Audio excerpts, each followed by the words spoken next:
going? I'm Lance. I'm going to show you how to work this Jayflight here. Up front, you just have your manual crank to get you up or down. And then right behind it is your propane. You got about 5 gallons in each, and they are both filled. In the center, you have your regulator, and it has a little black arrow, so it's facing this one. You would be drawing from this tank first. If you have them both open, they do automatically transfer, but I recommend one open, one closed, so you know you have backup. Right behind is your deep cycle maintenance-free battery. When you're plugged into the vehicle or into 30 amp, it will be charging. And it also runs all the simple stuff like your lights, water pump, things like that whenever you aren't able to be plugged in. And right inside here, if you're having any issues with anything off the battery, that's a 30 amp fuse, so just double check that to make sure that's all good over there. Right this way, this is just going to be some pass-through to your storage. You can get underneath through your bed that way. You have a crank on the other side, but you have stabilizing jacks on all 4 corners. It's a 3/4 inch socket. Just get a piece of wood under there and then run them down. That's strictly for stabilizing. Don't try and change a tire or anything like that. It's just to keep you from rocking like a boat.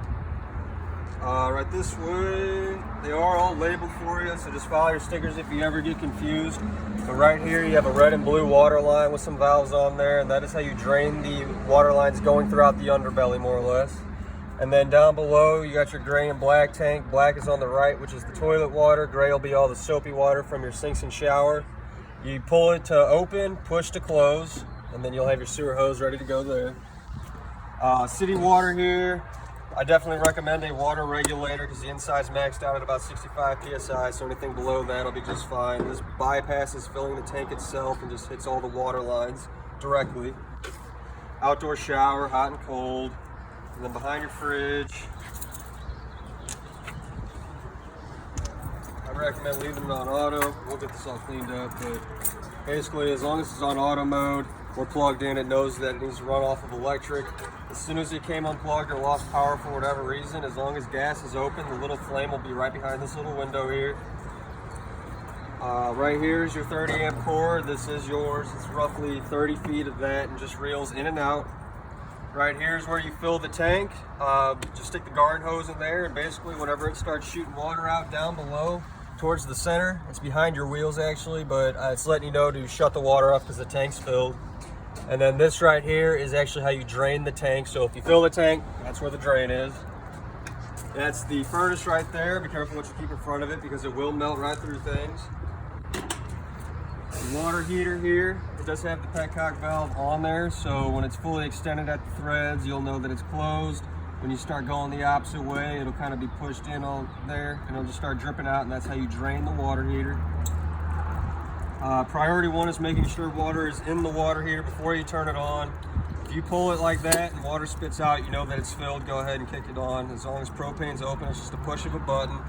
Other than that, if it doesn't have water in it, do not turn it on. We give you our standard sewer hose. It'll get by basically to get you started or have as backup. I do recommend a more heavy duty one. Spare tire in the back. This way around here. Nothing else really up this way. Right in the center you have your stovetop vent, and that's just 2 plastic tabs that'll keep it in place. Outlets like at home down here. And then with your awning, when it's fully extended, there will be a couple elbows on there that you can yank down on, and that'll adjust the pitch one way or the other to keep the shade out of your eyes or let the rain drip. Just before you reel it in, just get them roughly back to their position if you ever pull those. And my suggestion to you is if you were not physically underneath the awning, go ahead and roll it in because it just takes that one bad gust of wind to take your awning away. Right here in this compartment side, this is the crank I was telling you about, the 3/4 inch socket. So if you have the drill and the attachment, bring that along. It'll make your life easier. That's pretty much it on the outside. We can head on in. Right here at the door. So this will be the LED strip underneath the awning. That'll be the ceiling light for inside, and then just in and out for the awning. Just watch it as you go. Right here, this is going to give you a reading of what's in the tank. So 2/3 filled on the fresh, filled battery. Down below, if you filled the tank, you would have to click that on in order to pressurize all your water lines. As long as gas is open and you know water is in the water heater, you can click that on and that'll light up itself. If that red light stayed lit, it means that it did not light on gas when it tried to do so. Right this way, stove top, just get it to light. It's a never-ending right turn. As long as gas is open, it'll always spark. But with the oven, you will need to push and hold on the pilot itself, and then down at the center, you'll take a lighter to it, and then just kind of let it build up for a second, and then adjust your temperature. Microwave here, basic microwave. Radio, pretty similar to the one in your car. Right above is your smoke detector, which is a 9-volt battery. Your antenna up here will go one way or the other, about 180 degrees either direction. It does not go up or down anymore. Got some TV hookups up there. If you end up getting a TV for local channels, there's a little black button that'll turn a green light on right here. Just make sure that green light's on so you get your local channels. This will be all the owners and instructions manuals. We give you a 30 to 110 adapter to do some driveway camping or wherever you end up that you can't plug into 30. Then you have 2 sets of keys, 4 keys. The silver football key will be for all the important doors, and then this one is for the outdoor shower. Your table here can ride like this as well, but if you ever needed another bed, it just pops out at the base of at the floor and at the table. Just pops out and it'll sit on the ledge itself. And you do have some storage under here as well. If you can't make it to an emergency exit, the windows that slide open, the screen follows, so you can hop out if you need to. This emergency exit will just be that red handle. That'll go out as far as you can push it. And with your jackknife here, you notice down below, this will be all your water stations. So if you ever winterize yourself, this is the bypass for the water heater. You'll turn both of these valves at the top and bottom. They're a black and white one. Turn them the opposite way they're sitting right now, and that'll bypass it, drain your water heater. And then right here's the pump. This has already got a little antifreeze in it, so basically you'll turn this black valve the opposite way it's sitting now, and then you'll just turn the pump on, and that'll pump pink through all your water lines. And then obviously you can have another bed here as well. So just push and pull. With your fridge, I would leave it on auto mode, which is all the way to the left. Basically, it's on green right now. It knows it needs to run off of electric since we're plugged in.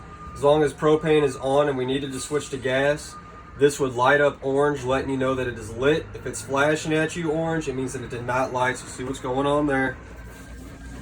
Down below will be your breakers and fuses. Few 15s at the top, a 30 and a 40, and then everything is roughly labeled for you, so just get a handful of regular automotive fuses for some backup so you're not uprooting a whole trip because of a fuse. Thermostat here, cycling through the mode, you'll get to this screen for the fan speed, so high, low, or auto, and that also is the fan. If it's on high or low, it's always making noise. On auto, the fan will reach, or it will not be going, I should say. Cool, heat, and then if you ever read like 25 degrees or something like that, it's just in Celsius, so just double hit those arrows and that'll change back to normal. Your bathroom here, you do have a GFI above the sink if you ever have any outlets that pop, you know where to go.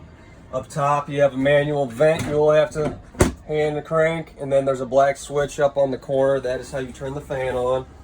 Foot pedal to flush the toilet, and that's pretty much it there. And you actually do have a light switch for in there as well on the wall.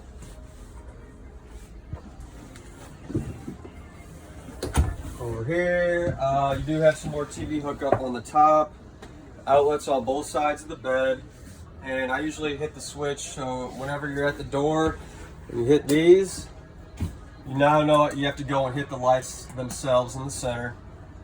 And then you do have some access underneath the bed as well. So like I said, outside, keep in mind you can get through under those compartments, so just leave those locked. And other than that, I think the last thing would probably be your AC here. So this thing will open up, and that'll just be a quick cool down. And then once it's closed, it'll now go through all the AC vents. This is also a mesh filter on the inside, so just pop that out, wash it in the sink, and you're good to go. I think that's pretty much it, so enjoy your new camper.